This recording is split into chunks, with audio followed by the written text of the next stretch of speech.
Hey all, Steve from GuitarNiche here.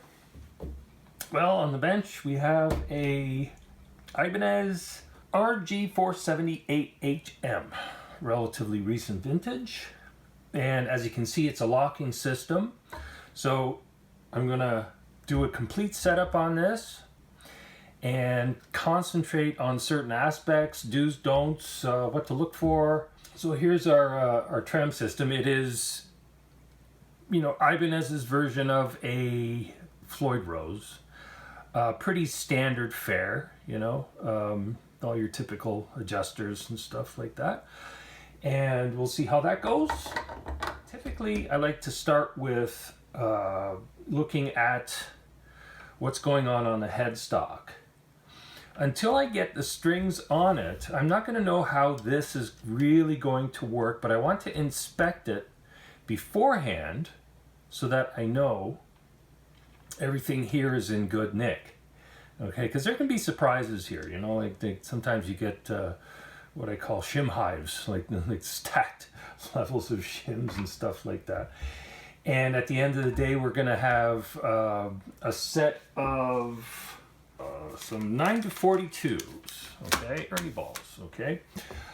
Some people say, just as an aside, some people say, oh, the Ernie ball is not meant for you know, floating system. Well, if you're going to cut the ball ends off, yes, they're fine. They're absolutely fine because, you know, the issue is at the ball end of the string. Other than that, it's a perfectly fine string, you know. Anyway, I digress. So anyway, on with the show, and I'll be back in a moment. Okay, so we're going to look at our headstock to make sure things are in good nick to begin with. And first things first, we're going to get rid of this this cover here. I like the idea, but I think I gotta say I've never liked this little piece of plastic. Right, that little ear there, that's just asking to be snapped off. Ugh. Anyway, that's just me. Given the opportunity, or the option, I would say, I just prefer to take it off. Which is easy enough, you know, a little work with a smaller Phillips screw. Boom. Okay, so inside there, this goes in our tray, by the way. As is typical of many modern Ibanez instruments and other manufacturers, particularly mass-produced overseas instruments, the truss rod adjuster will be 4mm hex or Allen, okay? And I'm not even going to bother looking in there because I know that's going to be the one, okay? So first thing I'm going to do, good, okay, so it moves freely, and that's a great thing, okay? Next, I'll make a point of this, okay?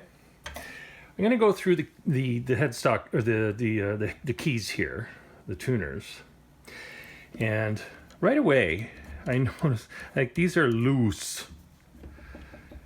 I mean, if you want tuning stability, you see that? Loose tuners like this is not helping your cause. So we gotta, you know, do something about that right from the get-go, okay? And I got this handy-dandy tool from StewMac recently, this quick unit, and I think it's okay, but I mean, for the average person, fine, great, you know, because you're gonna, it's a multi-tool, you know, it's gonna do a whole bunch of jobs, okay. But if you want to do a specific job, well, use you know, something that's specific to the job. And for me, it's always been this this open-ended little wrench here. So I'm just gonna snug those up. These are actually quite loose. And snug, not gorilla tight. Not a fan of any kind of gorilla torque on a guitar, you're just asking for trouble. When you over tighten small parts, for instance, I'll give you a real quick look here. I mean, just for the sake of illustration, that's a really thin wall there on this, this top nut for the tuner, and it doesn't take much of any real torque to just shear that right off, split it. I've seen it many, many, many times.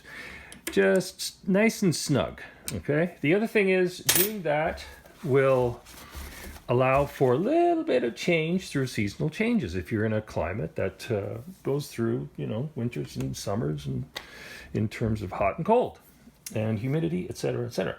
So before we carry on too far, I'll give these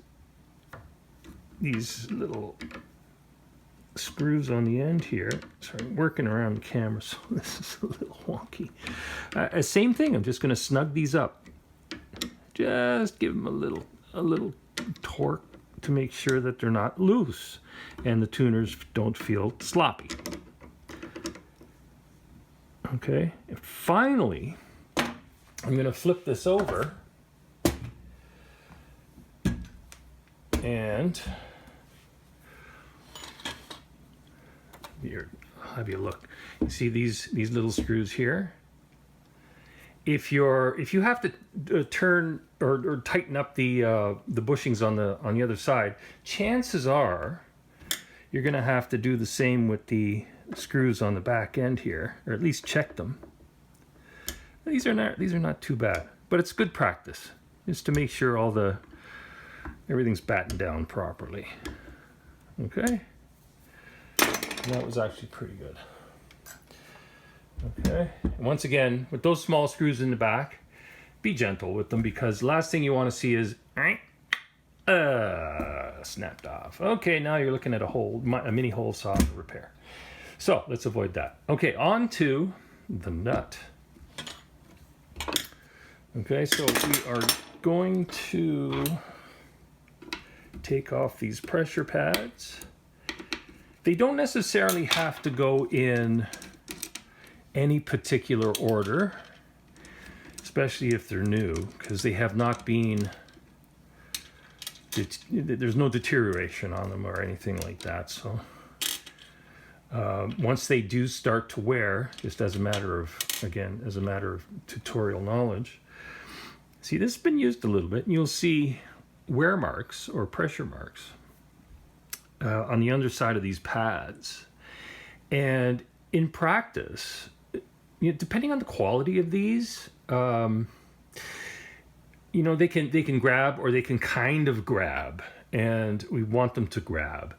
So in order to keep them grabbing, it's actually good practice to, once in a while, grab that again, swap them around so that they don't get too used to being in one place and one string size. So you're maximizing the longevity of the pressure pads.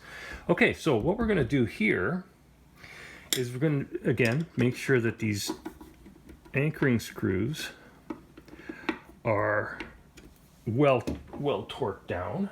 I'm not going to pull them out because I can tell you right now that they are going to be a little bit of a different screw, because they're going to have a fairly fat shank for a small screw, and that's because they're going to have a fat shank with an aggressive thread. They need to bite into this area really, really well. Okay, so notice I'm using a larger screw head or screwdriver to get proper purchase on that. Make sure it's good and snug. Now the one thing I want to mention here is these screws here, they tend to be very close to the inner wall of this route here. And on lesser instruments, they will sometimes crack the wood underneath, causing failure in anchoring, which means that the nut will actually shift a little bit. It never tightens up because the wood underneath is compromised. This is one thing you wanna be aware of as you work with this stuff. Now, I may have to excavate some of the wood underneath there. I don't see a shim at the moment, and I'm really hopeful that at the end of the day, the nut height will be appropriate for the strings and the amount of relief that's going to be into the neck. If we have to address it, we will, and we'll make a separate video out of that. And anyway, let's assume that it's good to go, and we will carry on. There's no use in putting the pads back on because we're going to be looking at other things. The next part is the fun part. We are going to get the actual trem system installed into the body with some sort of logical process that doesn't damage the instrument. How's that? Okay, anyway, I'll be back. Okay, so we are going to look at how to install this bad boy trem system. Floyd Rose sort of thing in a relatively safe manner.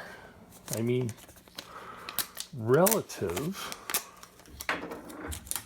Well, it's relative.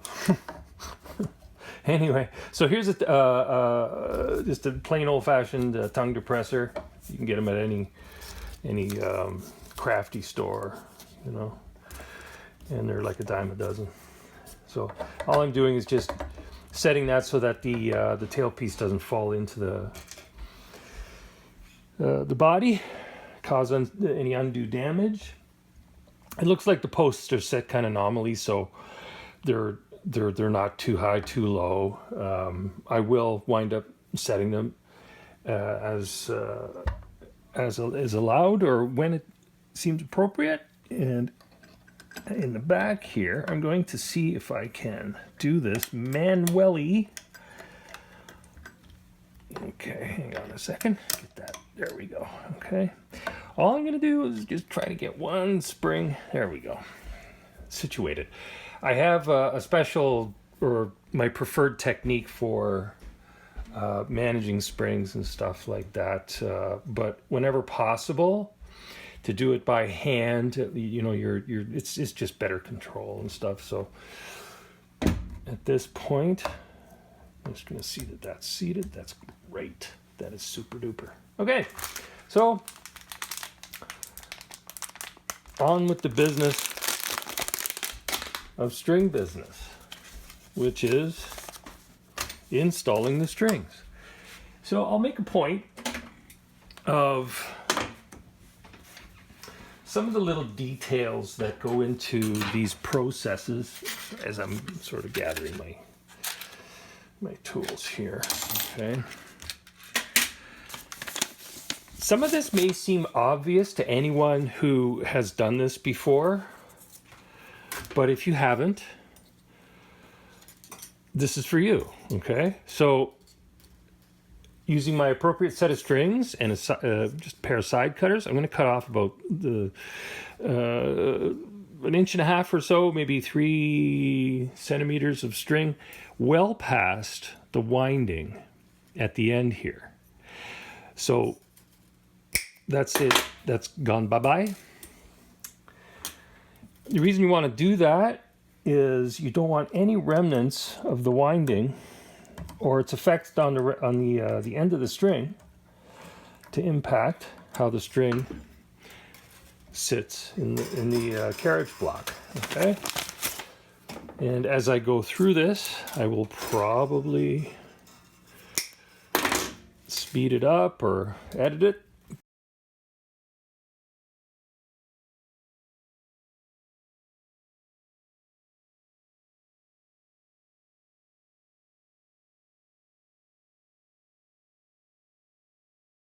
Okay, so this is done. Onto a proper wrench. And once again, I'm just going to snug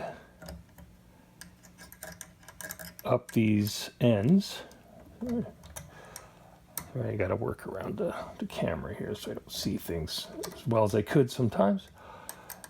Not over torquing. Good gosh, these are small parts, and these saddle mounts they can break pretty easy if you really put a lot of torque into it, eh? So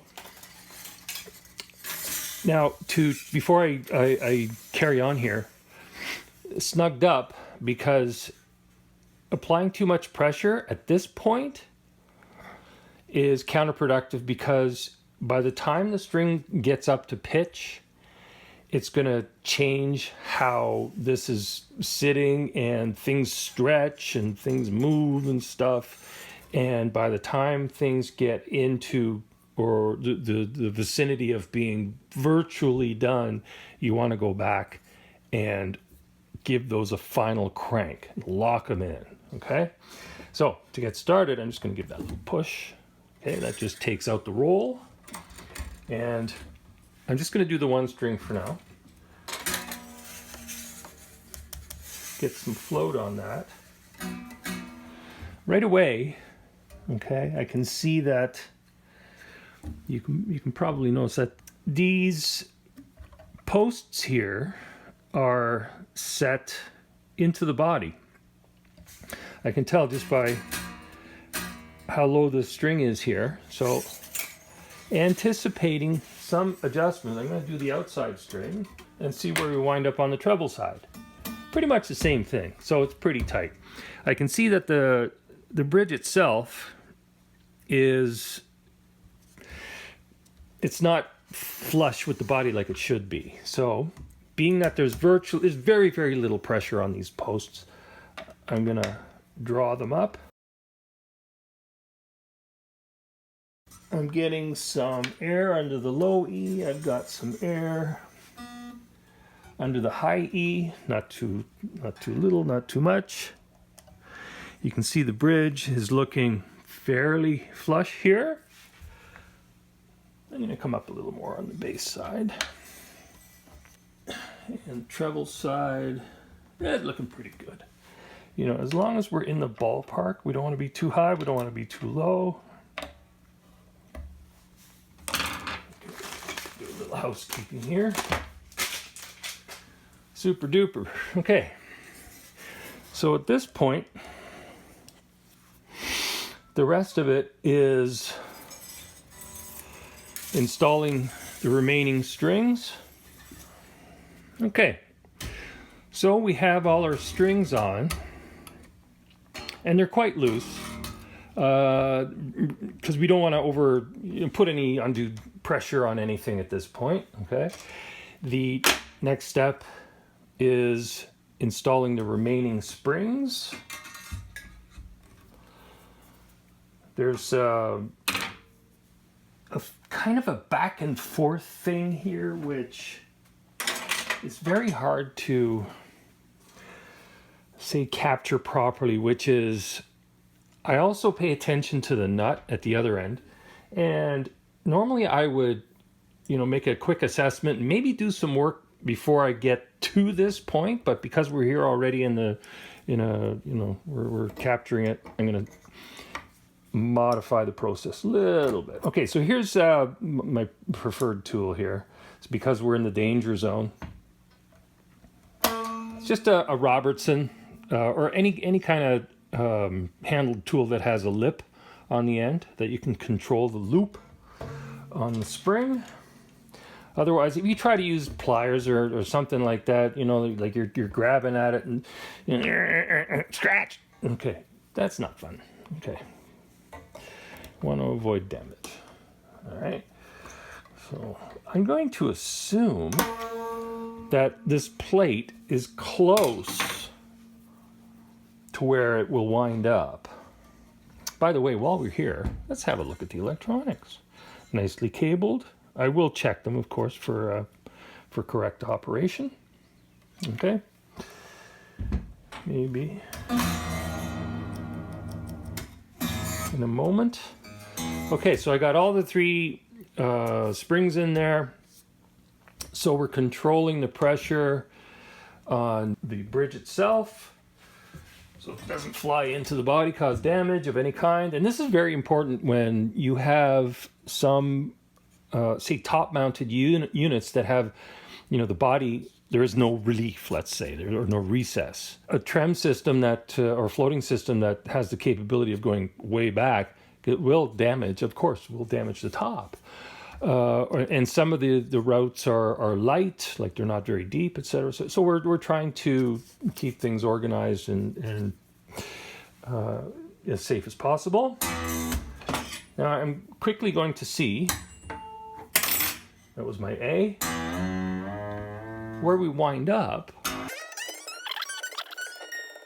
And you'll notice that, of course, we have the bar on here. Sometimes I have the bar on, sometimes I don't. You know, they can make a nice handle for certain things, right? So, all right, so right away, I can tell you that that's down a semitone, roughly, okay? And this is pulled up a little bit. It's I want to see this edge flush with the body on this plane. That's where we want to wind up, and that's going to be a matter of tuning and adjusting the claw plate in the back to compensate for the pressure as it changes. Pretty simple. At this point, I'm going to make an educated guess. Torque this up. Probably, well, you know, the best thing to do is just little by little, always trying to keep the back edge parallel to the route. Some people like to put it on an angle and try to play with the, you know, the string or spring pressure in the back here. More power to you. If you want to, you know, go that far and really tinker with it, awesome. My preference is to just install the springs laterally as such, or in line, parallel if you would, not trapezoid, parallel, and have at it. Okay, let's see where we wound up. Still down a semitone. Now, how much of that has to do with our block in the back? Well, we'll take it off and find out. I'm going to be conservative with this because at the end of the day, let's keep those on the face there. They're low tack tape. It's not going to do any damage whatsoever. Still down a semi.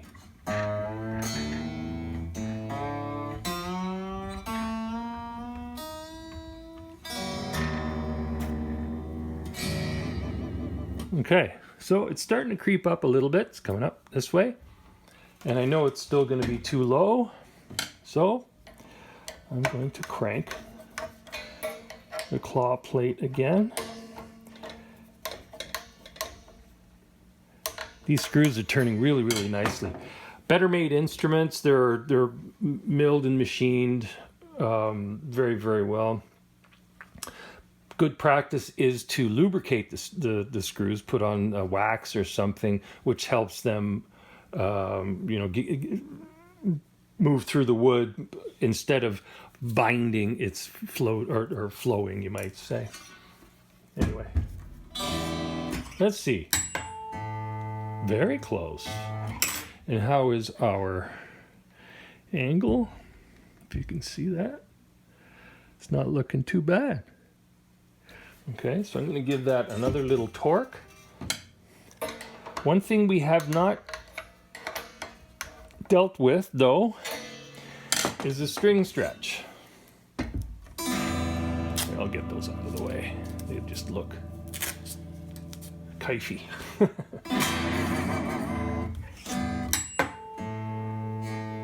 Very close, very nice.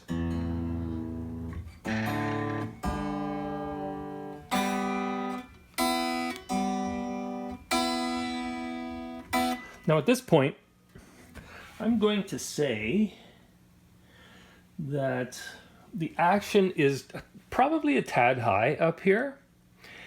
And before I go adjusting anything further, I'm going to hit these screw mounts or these fulcrum edges with a little bit of oil, and I'm just gonna put a little bit of light oil on these adjusters as well. Really, I mean like a super tiny little amount so that it doesn't bleed into surfaces and stuff like that. I have no issue with turning these fulcrum screws with pressure on them. I don't believe it does any serious damage whatsoever, especially if you have a little bit of lubricant in there. When you're resituating them, they're not gonna snap off. You're not gonna do any serious deterioration to them, that sort of thing. So it is what it is, my opinion. Anyway, let's do that. Okay, just a teeny tiny little drop. Okay, you never want to over lubricate anything because it just spreads and creates its own issues. Okay. Oh, there we go. Get that in there. I'll clean that up in a moment. And 1 and 2, 3 and 4, 5 and 6. Okay, that's like a ridiculously small amount of oil that went in there. Just enough. Yeah. See, these were a little bit grindy. Now they're just by, turning them back and forth. Gets the oil penetrating, you might say. Okay, this is a handy tool to have, a little dowel with a point on it.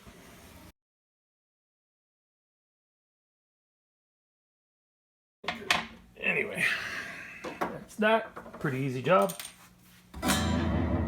Now, so this is in the ballpark at least. And as far as these thumb screws go, let's see, good rule of thumb is to have 1/3 on the bottom, 2/3 on top. Because the string is more likely to stretch and go down in pitch, so you want to be able to tighten it up. And then set the rest of the thumb screws to match, so they're in a nice flat line. Totally easy to do by eye. As long as the two outer ones are at the same height, the rest of them are easy enough to fill in. That's pretty straightforward. Okay. A quick electronics test before we head on out to the nut. And considering it's relatively new, I don't suspect or expect to have any real issues. Good. Tone's functioning. You're not sure what the switch does? Okay, first off, okay, no push pulls, great. Okay, not that that's an issue, but anyway, so back to position 1 out of 5. Okay, so it's all bridge. Position 2, by the way, the controls are on full. You see that? So I'll get this out of the way. So we have the top pickup and the middle pickup here. To the top of the upper coil of the bridge pickup, that is. Middle, I'm going to suspect, is entirely middle pickup, of course. Okay, I'll bet you dollars to donuts. Next position is this and this. Bottom coil of the neck position. Winner, winner, chicken dinner. There's logic to these things, And of course, last position is all neck pickup. Now, FYI, what I've found in the past is you can recreate this kind of wiring with, fairly little difficulty, but I'm not sure if this particular instrument has the type of switch I'm thinking of. See, Ibanez is pretty creative, and the way they kind of split their electronics amongst configurations of these types of pickups can be interesting.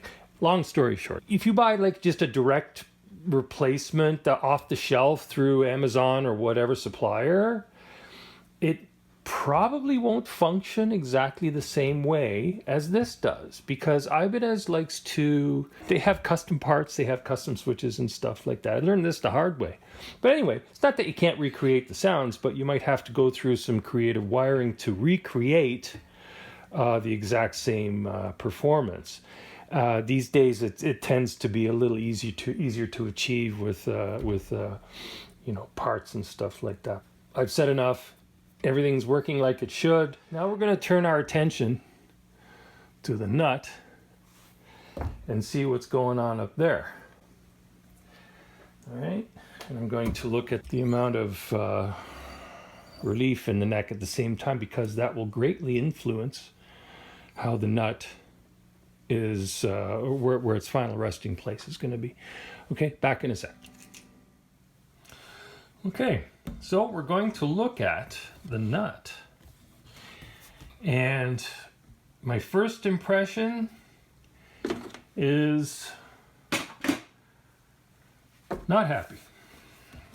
Okay, I see way too much air under there. Okay, first fret. The string to the first fret height is just off the charts. That's just not going to happen. Before I make any real assessments with the nut here, I need to make sure that the relief, let's see if we can get a little better view of this. The relief is a little more appropriate. Now if I adjust this. So I'm just going to hold down the string at the first or second fret. Not going to make too much of a difference. And close to the body, about 15th, 17th fret. So that gives me the meat of relief, okay? And as I see it, it's far too much. I would say if I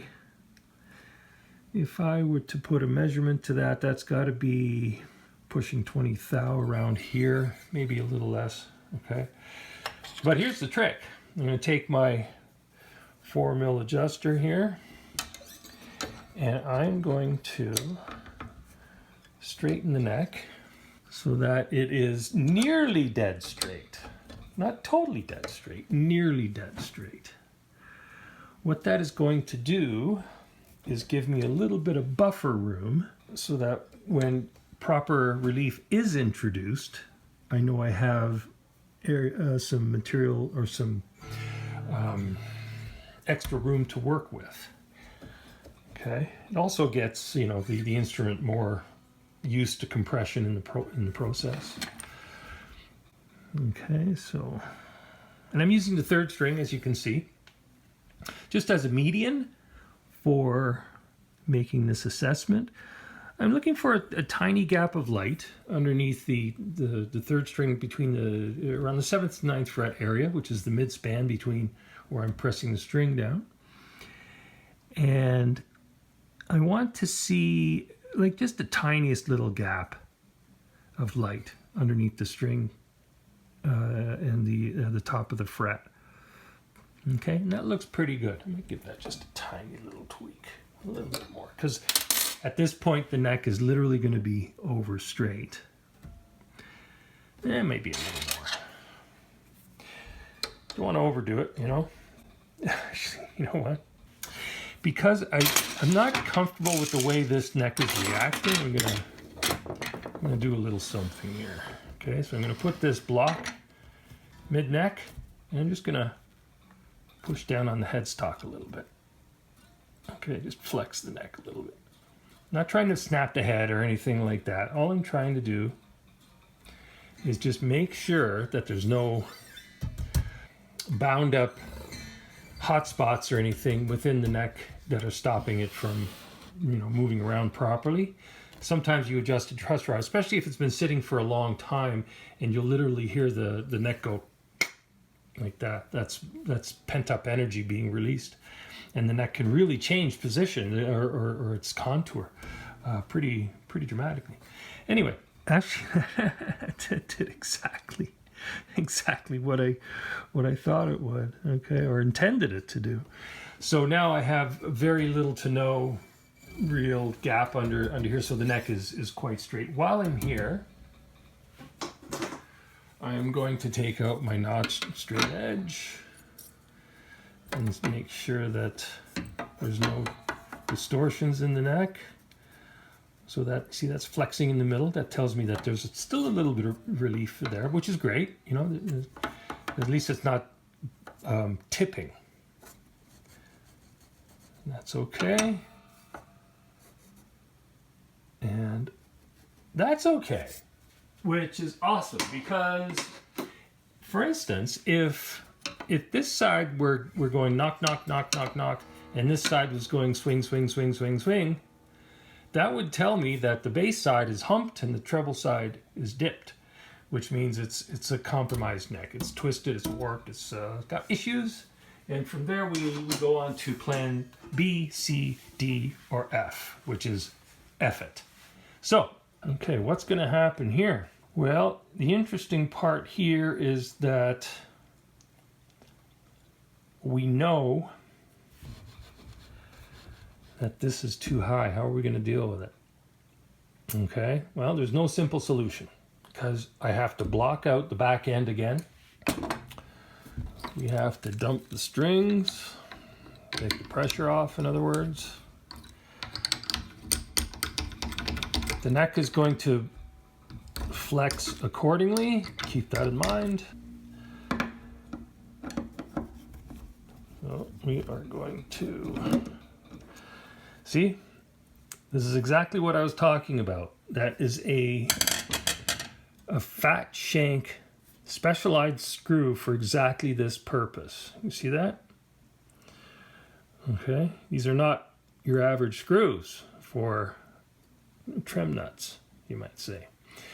So there's that. Makes a difference, you know. You want the nut to be as stable as possible. And what are we going to see underneath? Well, not a whole lot. It is a pretty clean shelf. So what I'm trying to do here is just assess the situation for the time being. And now I got to figure out, okay, I got to excavate. Now, how much am I going to excavate? Well, that's next up for our challenge.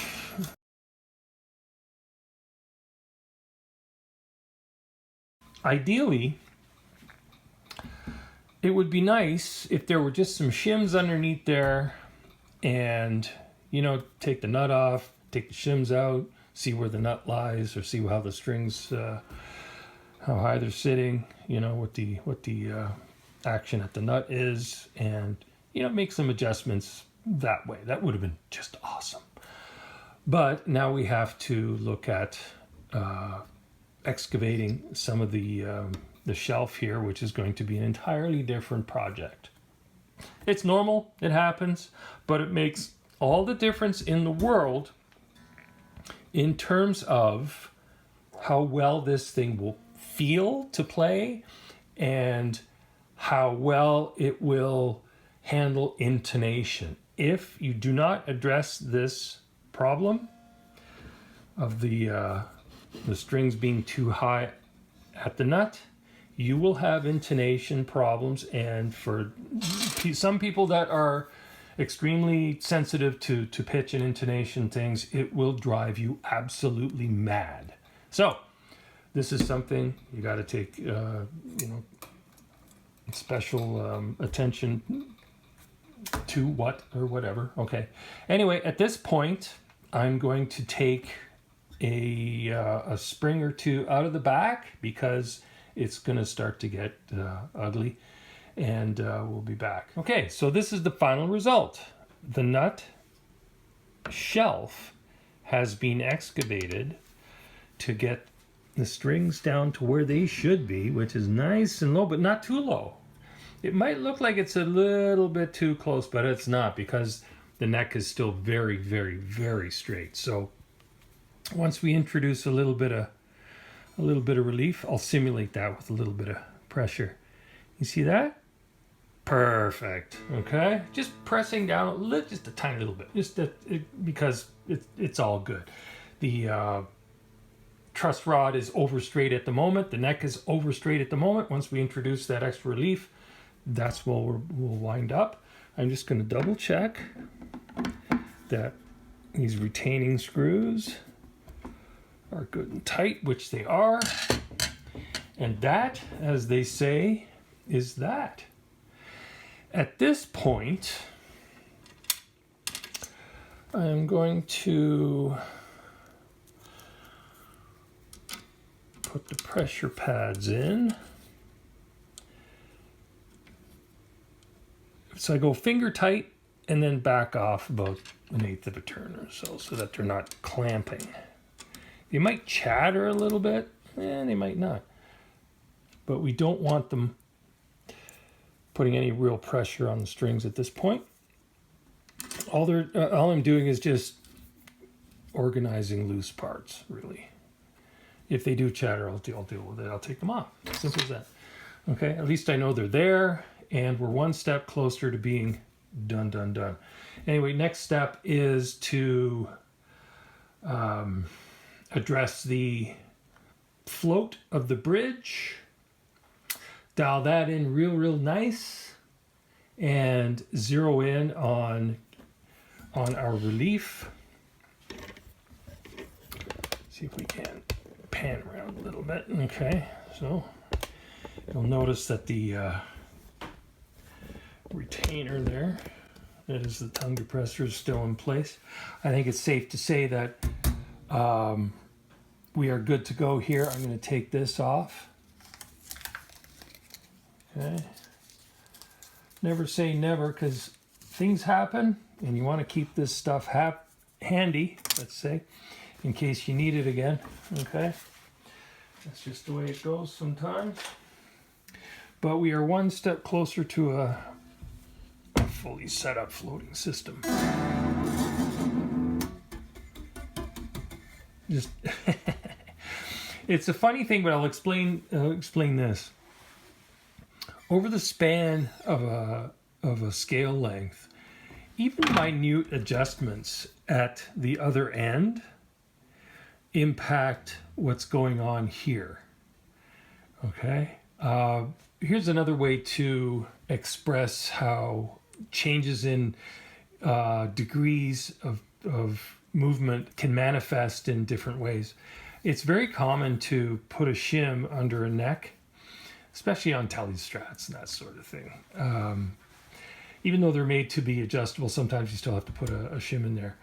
And a shim of any thickness, let's say you put a 10 thou shim in a neck pocket here, by the time you get to the bridge, that will be magnified 5x by a factor of 5 or so. It's pretty it's pretty considerable. You have to go, well, I want the strings to come up just let's say I want the strings to come up 10 thou. Well, I put a 10 thou shim in there. No, you put a 10 thou shim in there, you're going to have your strings up about 50 thou. So these are the little things that you got to keep in mind. Anyway, I digress. The next step, as I said, will be tackling the bridge. Everything else after that will be relative. And then we're on to setting the relief and all other good things. In this section, we're going to look at setting up float. So one of the first things I want to take care of is giving the strings an initial stretch. Why? Because that takes out the extra elasticity that can impact the other settings. you don't have to stretch the strings more than once. Pardon me. Because anything after that, you know, considering the amount of setup work we've been doing on this, it's a kind of a moot point anyway. But that stretch seats everything down here and takes out the slack up at the tuner section as well, okay? Elasticity in your strings is your friend, but it's also your enemy if you're, you know, if you don't stretch your strings, you're going to have tuning issues. It's another way of doing it. Okay. Anyway, and now I'm going to go through, sorry, I got to move my light here. Oh yeah, that's what I was talking about. And give these tensioning bolts here the last mile, you might say. Now, if you were paying attention in a previous video, I had these just snugged up. Now, you can see how I was able to get a considerable amount of turn on those bolts because things are starting to settle in, it's been stretched, etc. And I will still go through that process one more time before everything is said and done. Now, how are the strings actually sitting? Let's see if we can get a bird's eye on that. What do you think? Let's see. Well, it looks like it's sitting in, but we just stretched the strings. So where's our tuning? It's not in the ballpark, where it should be. Okay. Still flat. Okay. Now where are we? Pretty close, pretty close. And where's our bridge is slightly into the body, slightly into the body. So what we will do is back off these claw plate screws just a hair. So that was about I don't know, maybe a quarter to half, or a third of a turn, you know?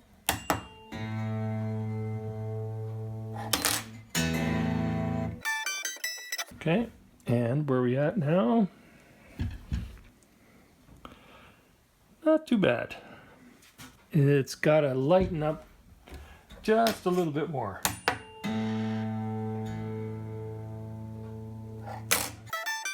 Funny thing is, as the strings kind of settle in, these minutia adjustments can go out the window. I hate to say it, but you can start going back and forth a little bit until things, what happens is they kind of go boink, and then you wind up in the final result.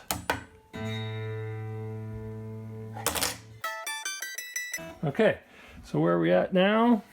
Let's have a look-see. That looks pretty good to me. We're going to see if we can chase a little ghost here. I'm going to give the strings a little bit more of a stretch.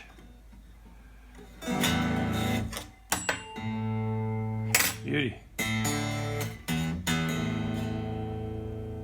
That low E, always the low E. Let's make sure you can get a good look at that. Okay, that bridge is dead level with the body. It's like prefect. Anyway, while I'm here, I'm going to double check the string radius, which should be 12 if I'm not mistaken. Okay, so I'm going to get under the strings here at the end of the neck and just double check this real quick. Oh, it's kind of flat. All right, well, I'm going to have to look up the specs on this. Wizard neck, Wizard 3, I think, and double check that.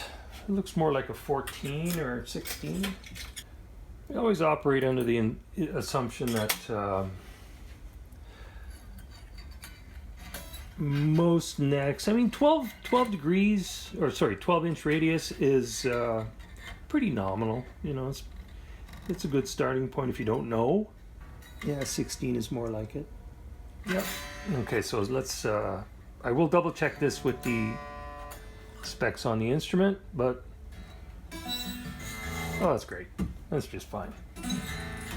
Yeah, I think that's just fine. This got to be very, very, very, very careful. Metal on metal, you say? Okay, so I'm gonna double check this.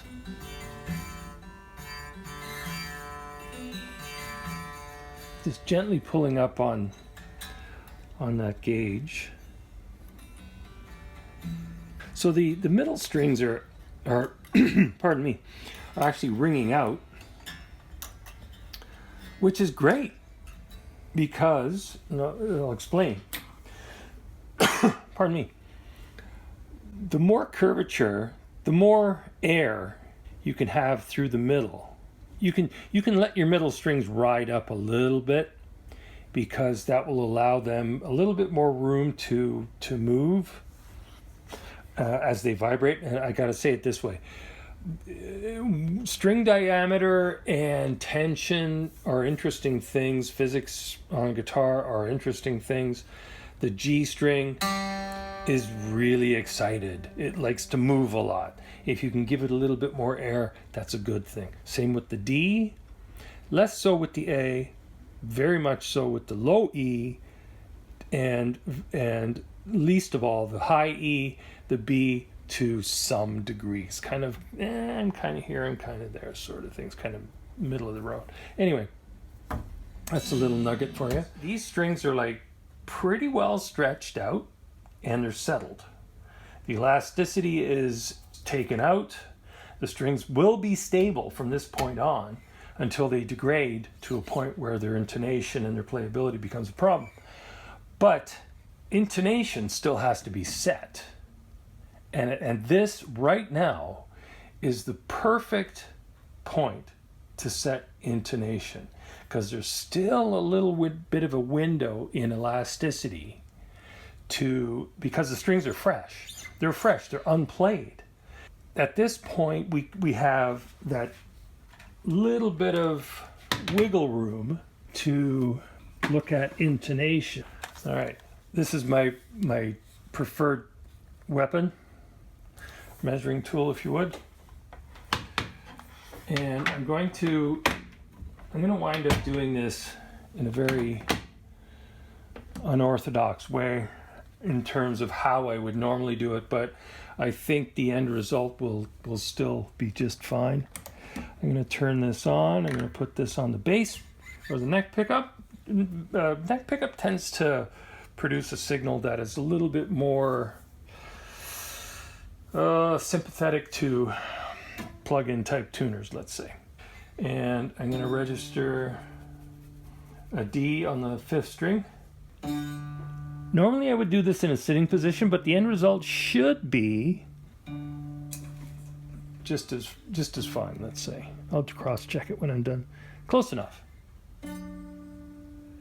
Okay, that's not too bad. I'm using moderate finger pressure. How can I say this? I've been doing this for a long, long time, and the point I'm trying to make is I'm using finger pressure that I would normally use in a playing type situation. I'm not, in fact, I'll make a point of this, okay? 5th fret, 5th string, and these are fairly high frets, okay? See if I just press that a little bit?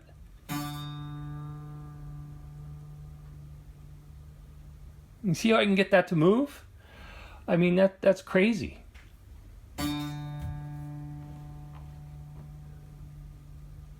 So this illustrates the importance of using moderate playing finger pressure. If you're going to use a tuner that is hypersensitive, you really have to take into consideration your playing style, and how you intonate will be relative to that, because it's all going to be feedback from the tuner in terms of your playing style. Anyway, moderate finger pressure.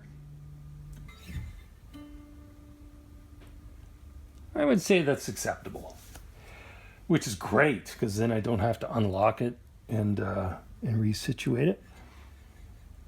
And I'm going to go to, now before I continue, why am I using fretted notes? Because I'm staying away from the end of the neck, the nut, that is. I'm using fretted notes so that I don't have to be, the readings aren't influenced by deflection from the nut. You know, the readings I'm getting are totally within the realm of the strings themselves. That's reading. Hang on a second, let's do that again. And so that's a natural A, or sorry, D, as it were. And then, so it's a tad sharp. I'm going to use a tool here. So that looks like about a 3 mil. So what I did there is I backed off the A string, which is the one I'm referencing, and I'm just going to unloosen that retaining bolt just a hair, push it back a fraction, torque it down. You don't need any fancy tools to do this kind of stuff. Really, I mean, stretch. Let's get it in the ballpark. Okay. As long as I get the needle to register in the same place and at the same registered pitch, so to speak, then I'm happy with that. Beautiful, much better. Okay, so I had to move that saddle back because the actual octave note was registering sharp. I'm a big fan of intonation and being accurate with intonation. There's lots I could say about that, but this is our process using a locking system. Okay, and I'll try to keep it as succinct as possible. Anyway. Okay. I haven't said much about the actual string height yet, but let me say this. Nominal string height, you got to be at least in the ballpark. Strings that are too high going to give you issues with intonation. Strings that are too low, same sort of process. You want to be, you know, within a reasonable level there. Okay. Now I'm going to go to the low E, but I'm going to use the 5th fret, which would be an A string. And again, I would be doing this in a sitting position. And that's just fine. I'm going to leave that as is. I'm going to go to the 4th string, 5th fret, which is a G. Once again, why am I doing this without using open strings? Because I do not want to rely on the open strings and any deflection that may occur because of that. I'm using fretted notes because this is where most of your playing is going to happen, okay? And at the end of the day, I will temper everything with open strings. I will use the open strings to make sure everything is musical and functioning properly, no issues, etc., etc. Okay, so the 4th string at the 5th fret is a G, and that's a little flat. Still a little flat. Give that a little. There we go. It popped up a little bit. That's beauty. And double check that.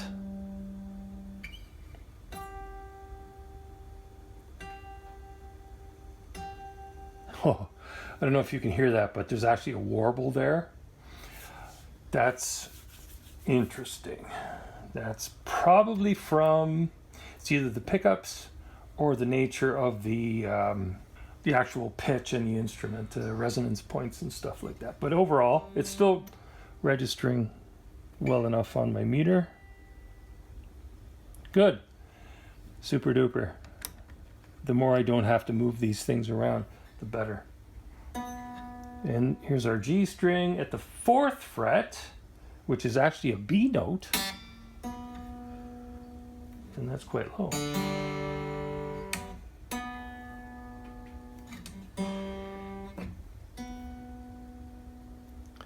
Here we go, we're good. Not bad, eh? Not bad. So whoever did the intonation originally did a very good job. But at the same time, I'm stretching the string. Good. Okay, great.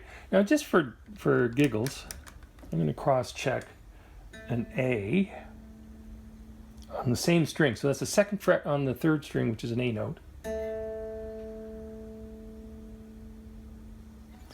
And see how that lines up. Not too bad, not too bad. Okay, so we're good. On to the 2nd string, which is going to, at the 5th fret, is going to be an E, slightly flat. Okay, we're good there. Oops, hit the right string. And we're good there. Okay, so if it was sharp or flat, like if it was sharp, it would look like that. If it was flat, it would look like that. I'm pressing down on the body. Okay. Anyway, so that's not too bad. I'm not gonna cry about that. So in my world, we're getting really, really lucky here, but I still have one more thing to go through here. On the 1st string can be problematic with a lot of tuners because the frequencies are very fine. Here's a G, okay, so that's flat. This is a 3rd fret on the 1st string, which is a G note. Good enough. Well, that's actually pretty good. And that is really good. Again, moderate finger pressure as if I was just playing. Again, I got to reiterate, I would normally do this in a sitting position because, you know, there's things like gravity and body heat and things like that. They all take their, you know, they all have influence over the end process. Now, final process here, because this is basically done. Last thing is to make sure that these saddles are locked down. I'm using a fair amount of force, but not like snap the head off force.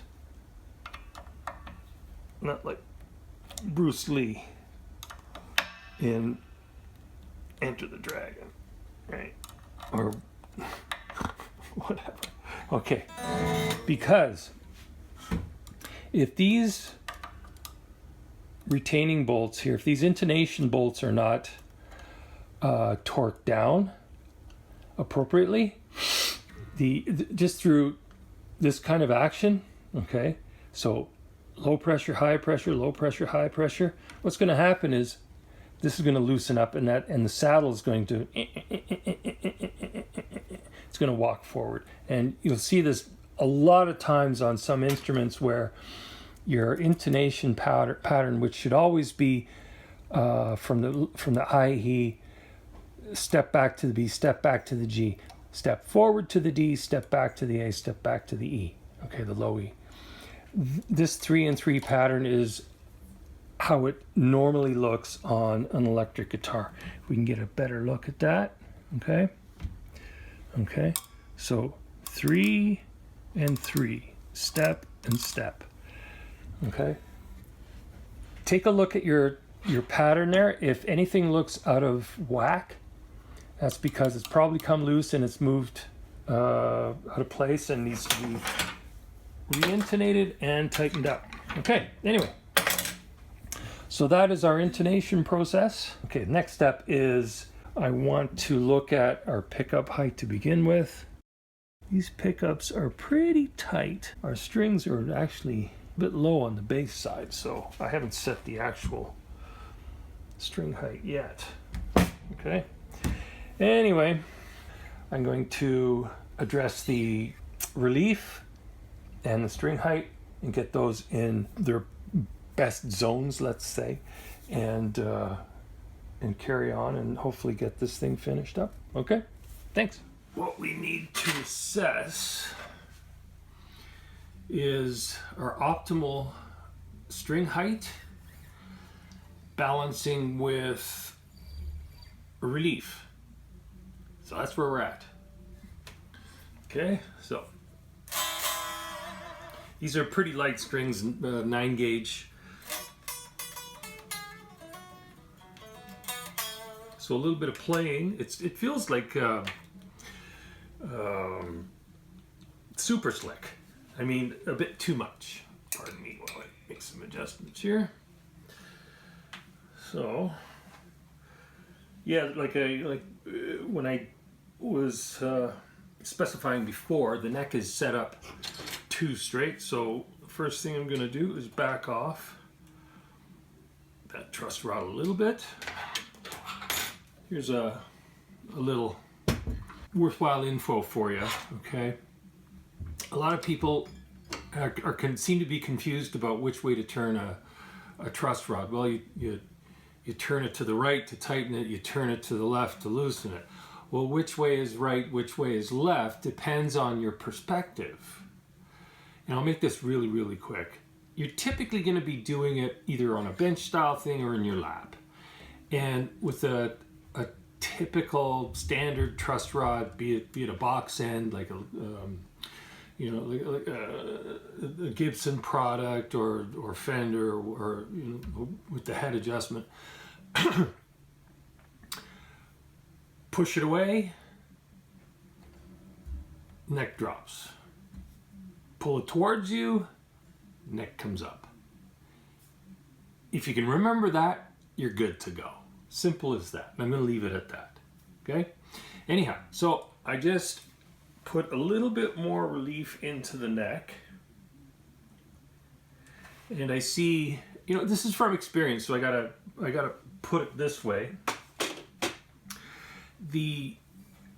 What my eyes are telling me is it's roughly 5, 6, maybe 7 thou relief through here on the 3rd string. That's my reference point. So I'm checking for, is it too spongy? Does it feel okay? Yeah, it feels pretty good. But that's not, where we're gonna just call it a day. We have to check for sizzle. I'm just using moderate pressure, playing some basic chords, seeing how it feels. It's not too bad. It's actually really good. It's not fretting out. It's just too freaking low. It's actually a good problem to have. When an instrument will allow you to get under, say, an optimal setting, that's actually pretty good. So I'm gonna do it this way. I'm not worried about any, they say, again, I gotta reiterate this, don't adjust this when it's under pressure. Bull cookies. If it's a small amount, it's not gonna do any damage whatsoever. Don't worry about it.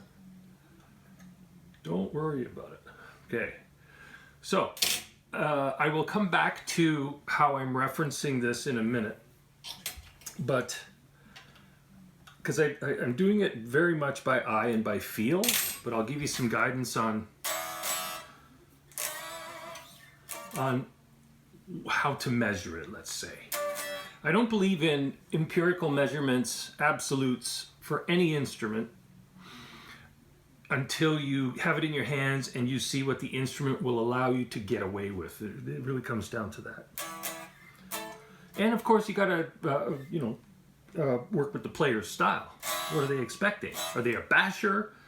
Or the gauge of the strings? All these things have bearing.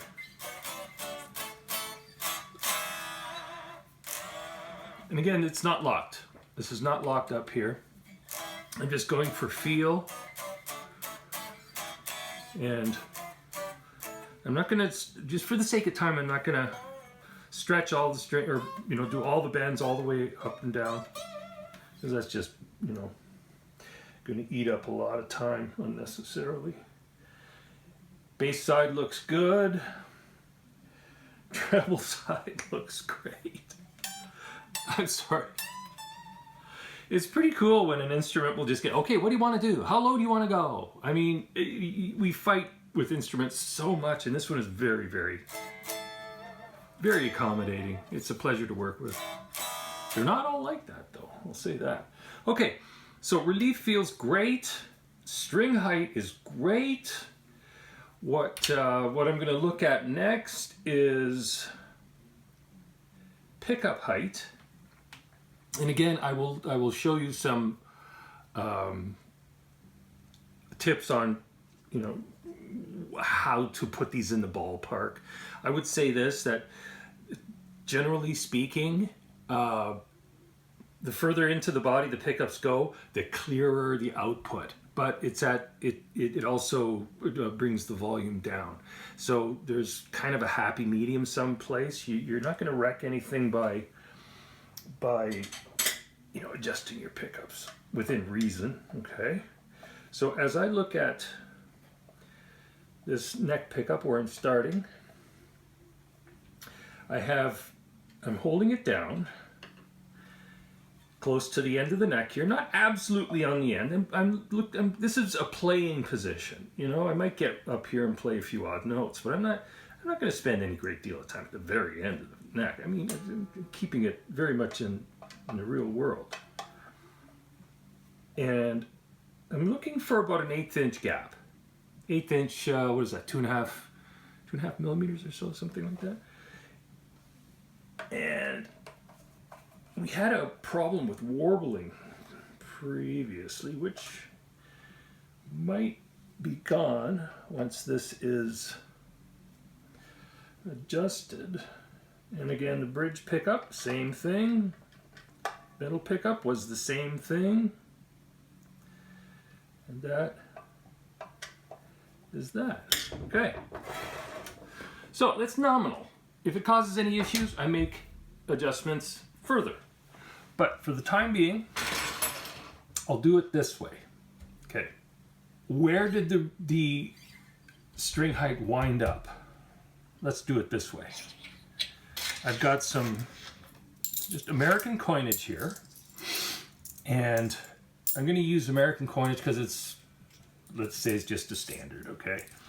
And another thing I'm going to make a point of here is I'm not supporting the neck way out here where gravity has a whole lot to influence on the instrument. I'm going to put the neck support up here, reduces the effects of gravity.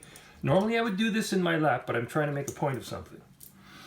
I'm going to measure, just to give you an idea of where we're at. Here's a quarter, a US quarter. And that's way too thick for the treble side. I'm at the 12th fret here. Okay, well that's actually pretty close. A quarter is 0.069 inches or 1.75 millimeters. And what do I have that's just slightly thinner than that? Maybe a penny? Yeah, it's about a penny. It's about a penny. Or a quarter. A quarter's pretty close. That's fairly low too. Now here's a dime. A dime is 0.035 inches or 1.35 millimeters. And is this too little? No, actually it's, if anything, it's a bit much. That's how low the strings are. Might be, it's still too low, but it's actually really, really comfortable. This is great. This is awesome. If I go to the 13th fret, any better? It's just barely moving the string. I would say this, like, we're into, like, I'm not sure what it would be in terms of 64ths and stuff like that. I'm gonna just refer to decimal inches, okay, for now that we have a record of that. And for the, as I mentioned, for the pickups, I'm just eyeballing it at 1/8 of an inch, treble side, bass side, 1/8 of an inch of air with my hand down here, okay, as you saw previously. Okay, now at this point, it's time to lock it down. And I think we'll go for it. How's that? Okay. Take the truss rod adjuster out. I'm going to do this in a sitting position because I don't want, well, I want to keep the instrument unaffected by gravity. This is how we play it. This is how we want to work on it. So previously we looked at the whole nut job, you might say. Okay, so time to plug it in.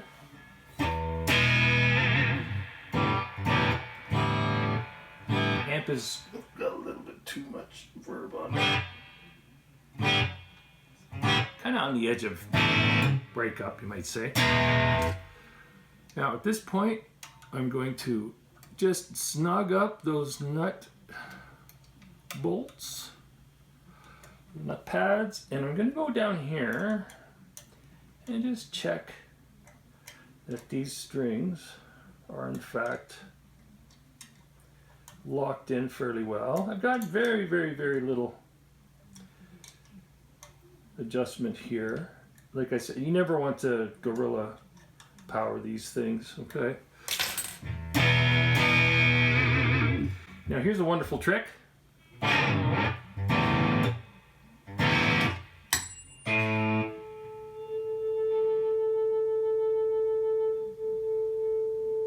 It's flat.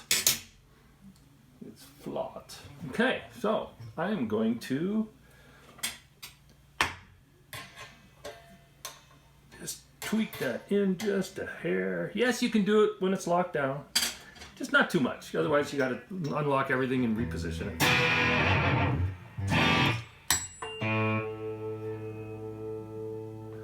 Okay.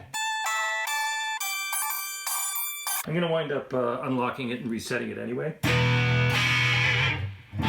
Because once these get out of, you know, a nice even plane, I'm not going to deliver it to the end user when it's, you know, not in just really nice condition. Still got some adjusting to do. But for the time being, I'm also going to check this.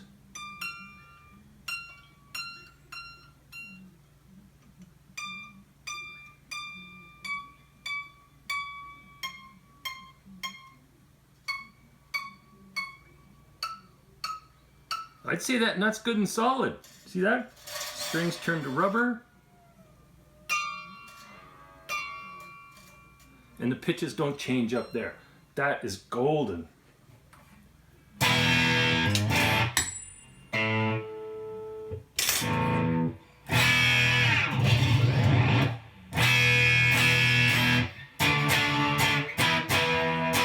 Not in tune at all, but we're getting there.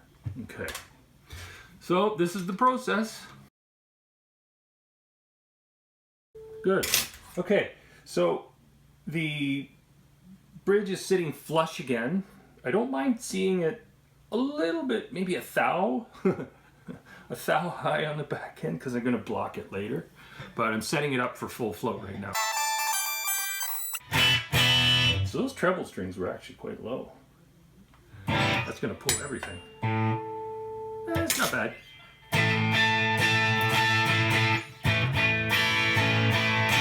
So glad I adjusted that nut, brought it down, because otherwise the intonation would have been just, trash. Okay. I'm gonna double check this. Yeah, it's close. It's close enough. Okay, lock it down again. As you can see, this tends to be a rather time-consuming process. So it's a little out of tune after we lock it down.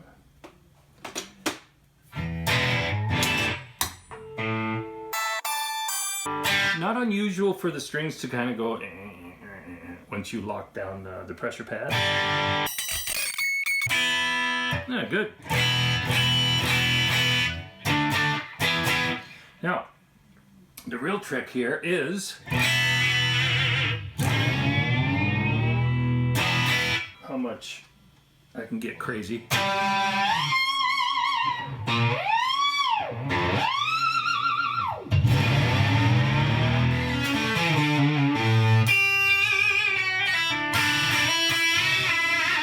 Yeah, it's holding big time.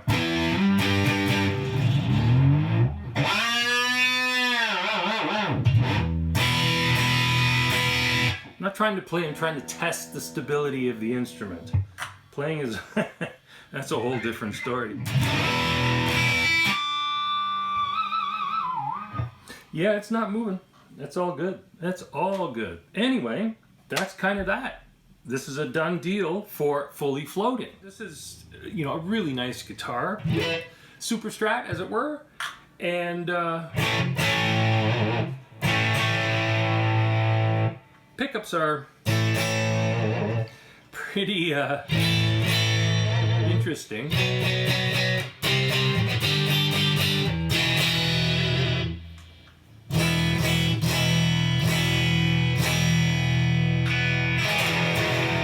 lot of diversity in the sounds, okay? I find the neck is perhaps a little muddy, but that's me.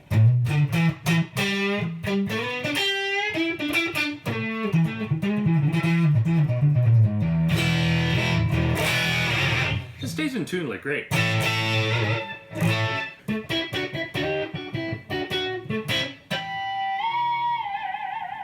Really super nice guitar. Anyway, my name's Steve. This is GuitarNiche. Thank you very much for coming out. As always, play loud, have fun, have a great day, like and subscribe. Cheers!